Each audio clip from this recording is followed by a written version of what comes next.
আসসালামু আলাইকুম রহমতুল্লাহি ওয়া বারাকাতুহু। একটা গল্প বলবো, মজার একটা গল্প, আর খুবই গুরুত্বপূর্ণ এবং শিক্ষণীয় একটা গল্প হচ্ছে আহ, আয়েশা রাদিয়াল্লাহু তাআলা আর তার ভাই আব্দুল্লাহ ইবনে জুবাইর একদিন আয়েশা রাদিয়াল্লাহু তাআলা কোনো একটা সম্পত্তি বিক্রি অথবা দান করতে গেছে। তো এই সম্পর্কে আব্দুল্লাহ ইবনে জুবাইর তাকে মানা করছে, বারণ করছে যে তুমি এটা করো না। তখন আয়েশা রাদিয়াল্লাহু তাআলা কি বলছে, না আমি এটা করবই। তখন আব্দুল্লাহ ইবনে জুবাইর রাদিয়াল্লাহু তাআলা রাগান্বিত হয়েছে, তার বোনের নিষেধাজ্ঞা দিয়েছে, হ্যাঁ তুমি যদি এটা থেকে বিরত না থাকো আমি তোমার উপর নিষেধাজ্ঞা আরোপ করলাম, আমি তোমার সাথে কথা বলবো না। তো এই কথা যখন আয়েশা রাদিয়াল্লাহু তাআলা শুনলো, তখন উনিও রাগান্বিত হয়ে গেছে, না আমি আব্দুল্লাহ ইবনে জুবাইরের সাথে কথা বলবো না। এখন কি দুইজনে মানত করে ফেললো, আব্দুল্লাহ ইবনে জুবাইর মানত করলো, আয়েশা রাদিয়াল্লাহু তাআলা নিজেও মানত করলো কেউ কারোর সাথে কথা বলবে না। তখন আব্দুল্লাহ ইবনে জুবাইরের যখন ওই হাদিসটা মনে পড়লো যে তোমাদের কোনো ভাইয়ের সাথে 3 দিনের বেশি সম্পর্ক ছিন্ন রেখো না, তখন আব্দুল্লাহ ইবনে জুবাইর ভাবতে থাকলেন আর খুব হতভম্ব হতে থাকলেন যে তার বোনের সাথে কথা বলবে, কি করা যায় কি করা যায়, সে খুব ভাবতে থাকলো। এদিকে আয়েশা রাদিয়াল্লাহু তাআলা তার মানতে অনড়, যে সে মানত করেছে, মানত একটা কত গুরুত্বপূর্ণ জিনিস, সে তার ভাইয়ের সাথে আব্দুল্লাহ ইবনে জুবাইরের সাথে কথা বলবে না।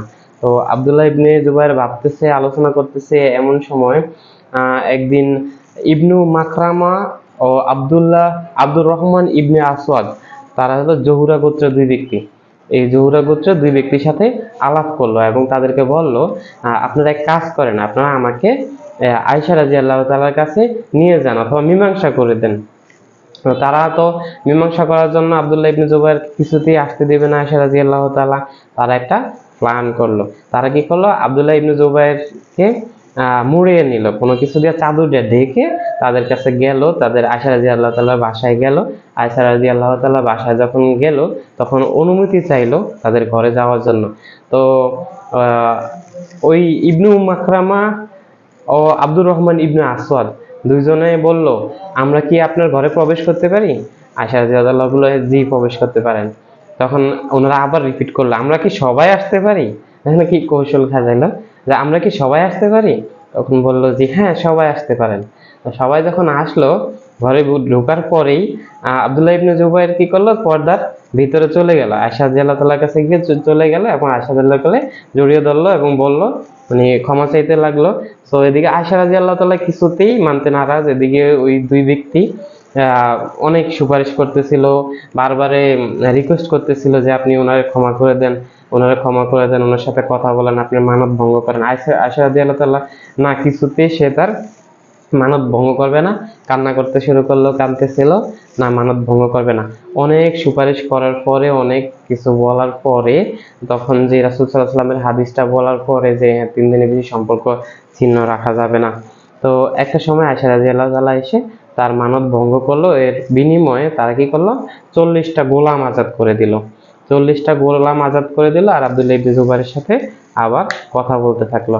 এবং আয়েশা রাদিয়াল্লাহু তাআলা তার এই যে মানত, এই মানতের কথা যখনই মনে পড়তো তখনই খুব কান্না করতো যে আল্লাহ আমি একটা এত বড় মানত করছি, আবার সেই মানতটা ভঙ্গ করছি। সো তাদের ঈমান কিরকম ছিল, তাদের আমল কিরকম ছিল, তাদের ওয়াদা কিরকম ছিল, আর আমরা এখন কিরকম।